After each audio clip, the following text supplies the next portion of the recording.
नमस्कार दोस्तों, स्वागत है आपका हमारी इस नई वीडियो में। आज हम आपको बताएंगे रिजर्व बैंक ऑफ इंडिया में ऑफिस असिस्टेंट की वैकेंसी निकली हुई है, उस फॉर्म को हम कैसे भरेंगे। उस ऑफिस असिस्टेंट के फॉर्म को भरने के लिए आप हमारे ऑफिशियल वेबसाइट sarkarijal.com पे आ सकते हैं।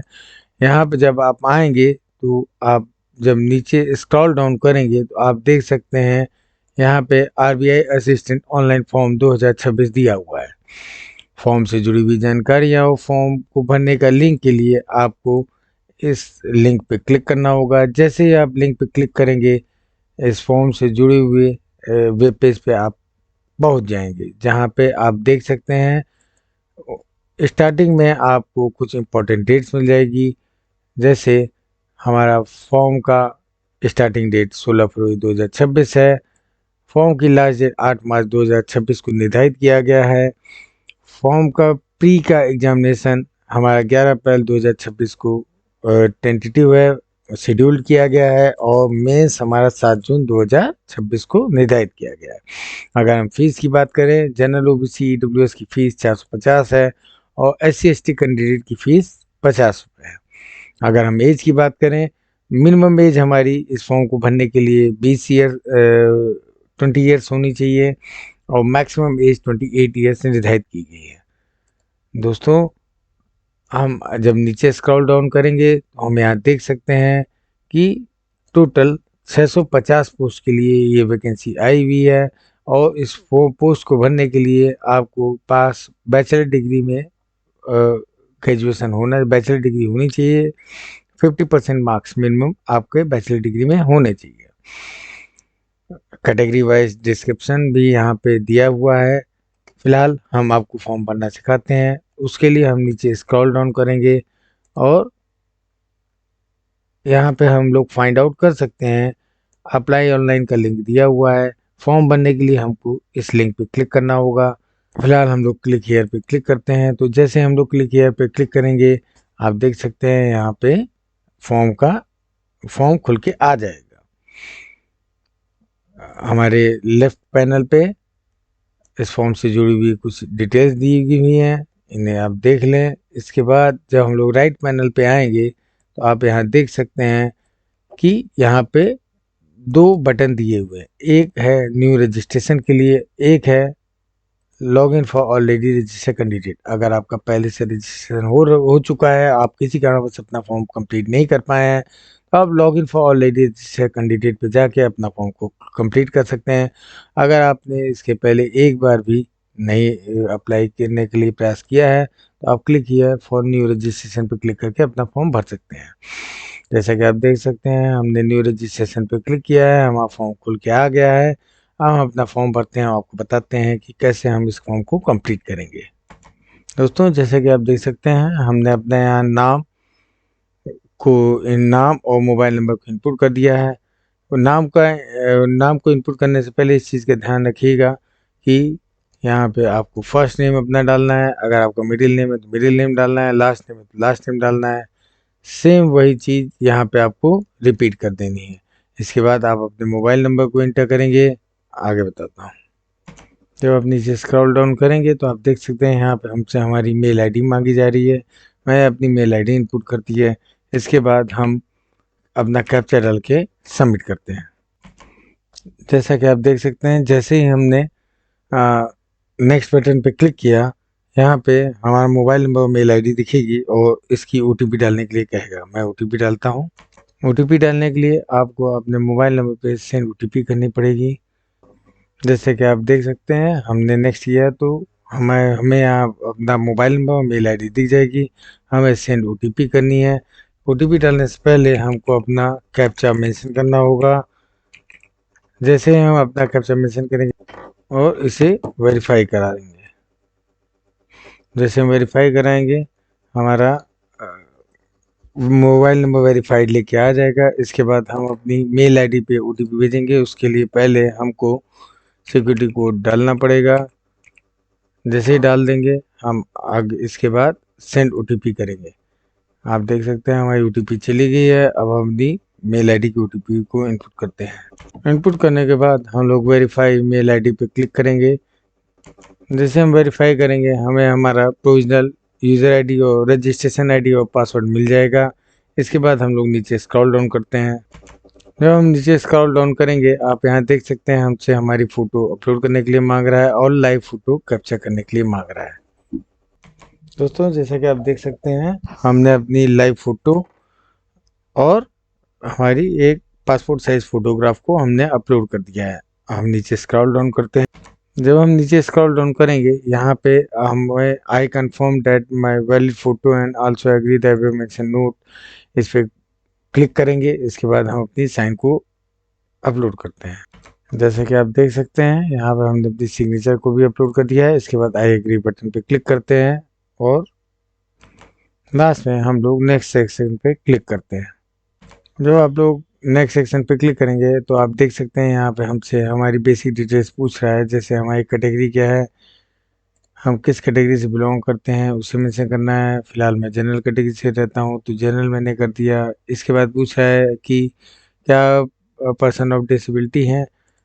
अगर आप डिसेबिलिटी है तो आपको यस करना है, नहीं तो नो करना है। अगर आप यस करते हैं तो ये टाइप ऑफ डिसेबिलिटी पूछेगा, इसे आपको मेंशन करना है। अगर आप यहाँ ABCDE में आपको मेंशन करना है। अगर आपको नहीं मालूम है ABCDE का डिस्क्रिप्शन क्या है तो आप इस लिंक पे जैसे ही क्लिक करेंगे, इस लिंक पे जैसे ही क्लिक करेंगे आप देख सकते हैं यहाँ पे एक PDF खुल के आ जाती है जहाँ पे इस चीज़ का डिस्क्रिप्शन होगा कि ये A किसको रिप्रेजेंट करता है, B किसको रिप्रेजेंट करता है, C किसको रिप्रेजेंट करता है और D किसको रिप्रेजेंट करता है। तो इस चीज़ का चयन करने से पहले इस पे ज़रूर से ध्यान दे लें कि हमारा क्या कोड है। इसके बाद हम लोग फॉर्म पे आते हैं। हमको अपनी डिसेबिलिटी को यहाँ दर्शाना है। उसके बाद जब हम लोग नीचे आएंगे तो आप देख सकते हैं कि डिसेबिलिटी से जुड़े हुए कई क्वेश्चन हैं। आपको इन्हें पढ़ के समझ के सारी चीज़ों पे यस या नो में अपना जवाब देना होगा। आपका राइटिंग लिखने में कोई दिक्कत है, आपको सब्सक्राइबर चाहिए कि नहीं चाहिए, यही सारी चीज़ें इसमें पूछी जाएंगी। फिलहाल हम लोग आगे आते हैं। जब हम आगे आएंगे तो यहाँ पे आप देख सकते हैं कि यहाँ पे ये पूछ रहा है are you a person with specified disability covered under the definition of section 2S। मतलब आप कोई स्पेसिफिक डिसेबिलिटी है, उस PDF में सारी डिटेल्स दी हुई हैं। आप इस PDF को पूरा पढ़ेंगे तो आपको सारी चीज़ें मिल जाएंगी। अगर आपके अंदर इस तरह की डिसेबिलिटी है तो आपको यस करना है, नहीं तो आप नो करेंगे।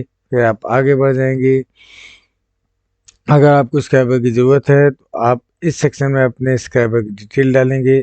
दोस्तों स्क्राइबर उसे कहा जाता है कि अगर हमको लिखने में कोई किसी प्रकार की कोई दिक्कत हो रही है, अगर हम लिखने में असक्षम है, हमारे हाथ में दिक्कत है या हम किसी भी कारण से लिख पाने में असमर्थ अपने आप को महसूस करते हैं तो हमको इसे यहाँ पे स्क्राइबर की डिटेल देनी पड़ेगी। इसके बाद जब हम लोग नीचे आएंगे तो यहाँ पे जैसे प्रीलिम्स के लिए मांगा है स्क्राइबर की डिटेल, वैसे ही मेंस के लिए भी डिटेल मांगेगा। फिलहाल हम इस सेक्शन को छोड़ के आगे बढ़ते हैं तो यहाँ पे देख सकते हैं यहाँ पे अगला क्वेश्चन है कि क्या आप एक्स सर्विसमैन हैं। अगर आप हैं तो यस करना है। इसकी डिफिनीशन के लिए आप जैसे कि ऊपर दिया है, आप इस लिंक पे क्लिक करेंगे तो इसकी डिफिनीशन आ जाएगी। आपको दिखा देता हूँ, कुछ इस तरह का रहेगा। इसमें पूरा डिटेल दिया हुआ है कि ये किसे एक्स सर्विसमैन मानते हैं, उसकी पूरी डिस्क्रिप्शन दी हुई। पूरी डिफिनीशन को पढ़ने के बाद ही आप अपने नेक्स्ट क्वेश्चन का जवाब दिएगा। फिलहाल हम लोग फॉर्म पे आते हैं। इसके बाद ये पूछ रहा है कि अगर आप यस करते हैं तो आपसे पीरियड ऑफ सर्विस वगैरह सारी चीज़ें पूछेगा कि आपने कितने महीने जॉब की, आपने आर्म फोर्स से क्या कहते हैं, आपने अपना आप जब आप डिफेंस सर्विसेज में रहते हैं तो आप अपने आप का जो 15 साल का टेन्योर होता है उस टेन्योर में को पूरा करने के बाद आपको एक सर्टिफिकेट, ग्रेजुएशन सर्टिफिकेट मिलता है। उसे आपको वही दिखाना पड़ेगा। उसके बाद कब रिलीफ हुए, कब जॉब में गए, सारी डिटेल को डालना पड़ेगा। फिलहाल हम एक्स सर्विसमैन नहीं हैं तो हम लोग करके आगे बढ़ते हैं। इसके बाद अगला क्वेश्चन ये पूछता है are you dependent of defence personnel. क्या आप डिफेंस पर्सनल के डिपेंडेंट हैं जो कि किन्हीं भी वॉर में या फिर किसी भी एक्शन में किल्ड हो गए हैं, तो या डिसेबल्ड हो गए हैं 50% प्लस, तो आपको इसका बेनिफिट मिल सकता है। आपके आप फादर मदर कोई भी हैं जो डिफेंस पर्सनल में है और आप उनके डिपेंडेंट हैं, तो आपको इसे यस करना होगा, नहीं तो आप नो करके आप आगे बढ़ेंगे। इसके बाद आप देख सकते हैं, are you seeking relaxation under widow divorce women,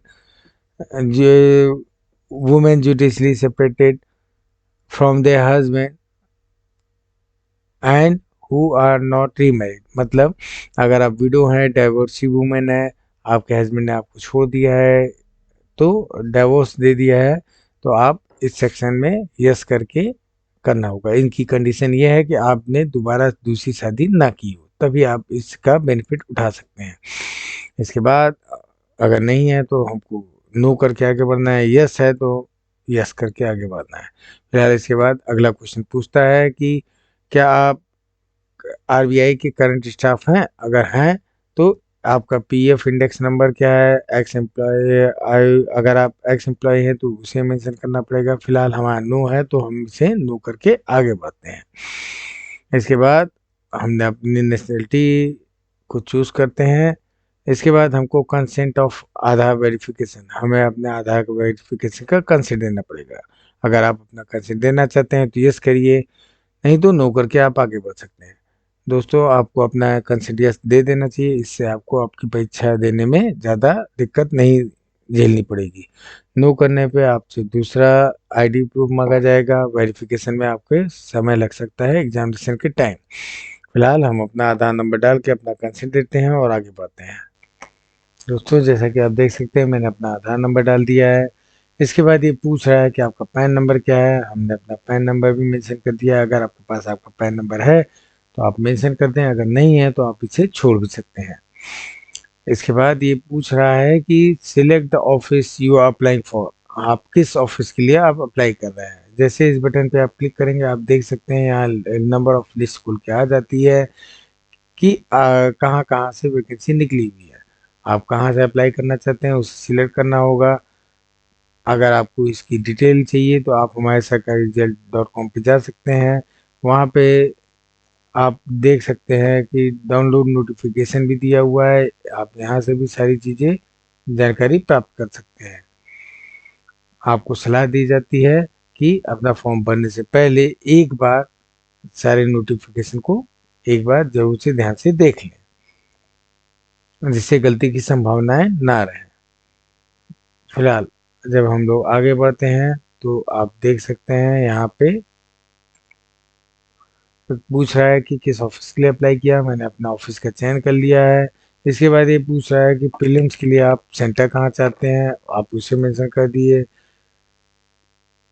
second preference भी आपको देनी है, मैंने उसे मेंशन कर दिया है। थर्ड प्रेफरेंस देनी है तो हमने उसे मेंशन कर दिया है, और फोर्थ है तो हमने उसे मेंशन कर दिया है। इसके बाद इसी तरीके से हमको मेंस के लिए भी करना है।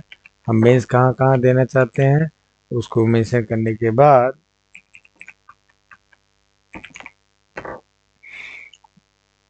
जब हम लोग नेक्स्ट सेक्शन में जाते हैं तो यहाँ पे दे रहा है, are you proficient in language of the state falling under recruitment office. मतलब हम जिस रिक्रूटमेंट ऑफिस के लिए अप्लाई कर रहे हैं वो जिस स्टेट से बिलोंग करता है, तो वहाँ की आप रीजनल लैंग्वेज जानते हैं या नहीं, आपको यहाँ पे मेंशन करना होगा। फिलहाल हम यस करते हैं क्योंकि हमको यहाँ की रीजनल लैंग्वेज मालूम है। तो हम इसके बाद हमको अपना कम्युनिटी को बताना है, हमारा रिलीजन क्या है। हमारा रिलीजन हिंदू है तो हमने मेंशन कर दिया है। अगर आप जैन सिख बुद्धिस्ट किसी और कम्युनिटी से बिलोंग करते हैं तो आपको वो मेंशन करना होगा। इसके बाद हम अपनी डेट ऑफ बर्थ को मेंशन करते हैं। जैसे कि आप देख सकते हैं, मैंने अपनी यहाँ डेट ऑफ बर्थ को मेंशन कर दिया है।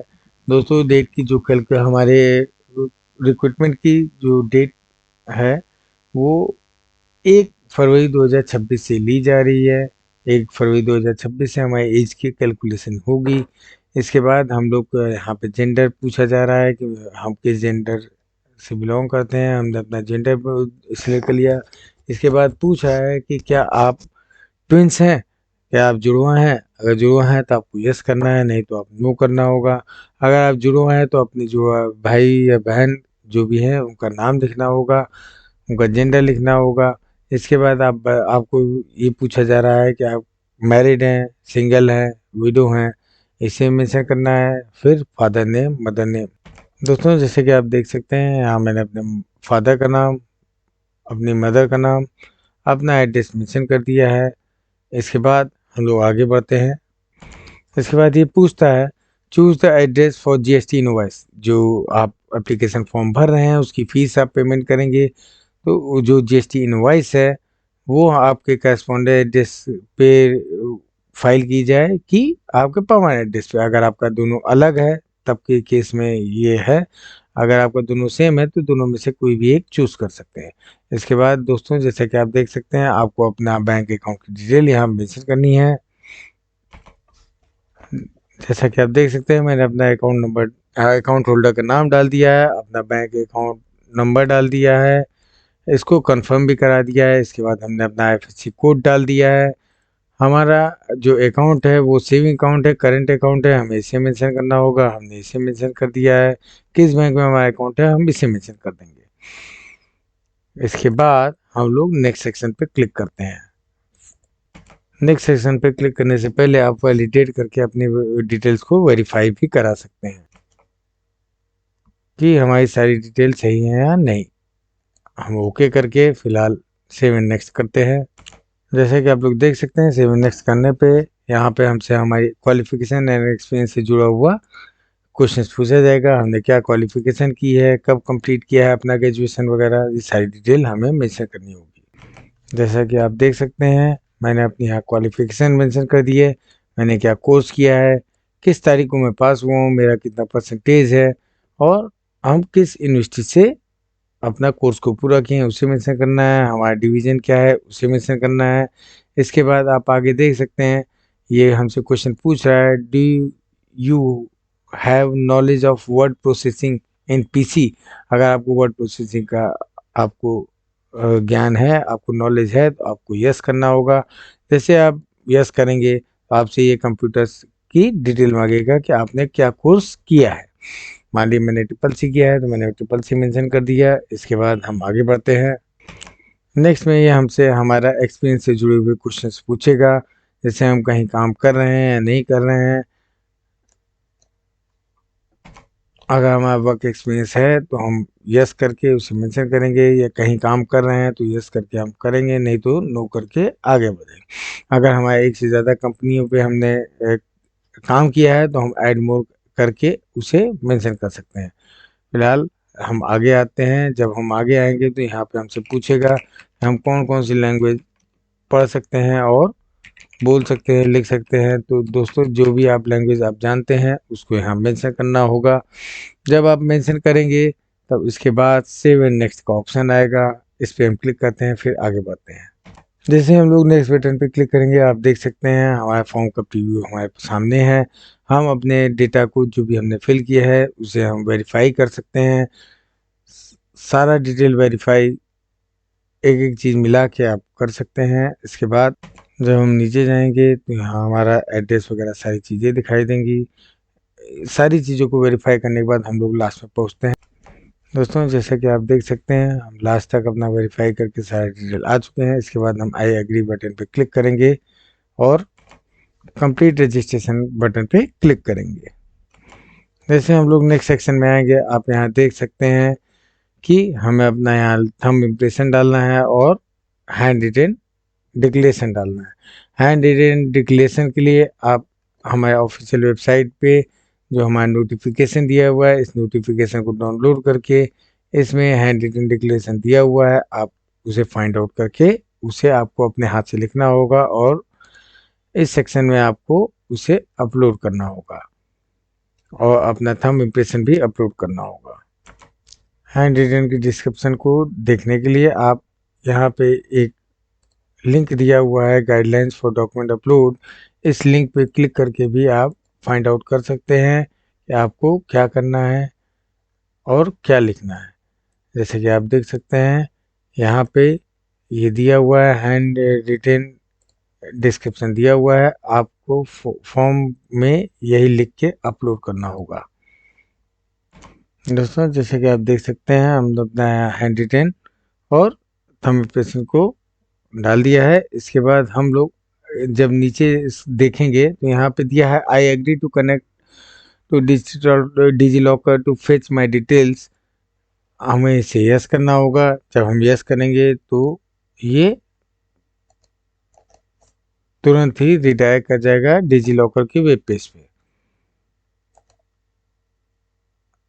जैसा कि आप देख सकते हैं हम लोग डिजी लॉकर के वेब पेज पे आ गए हैं। यहाँ से हमको जाके अपने नाम, डेट ऑफ बर्थ, ये सारी चीज़ों को वेरीफाई कराना होगा।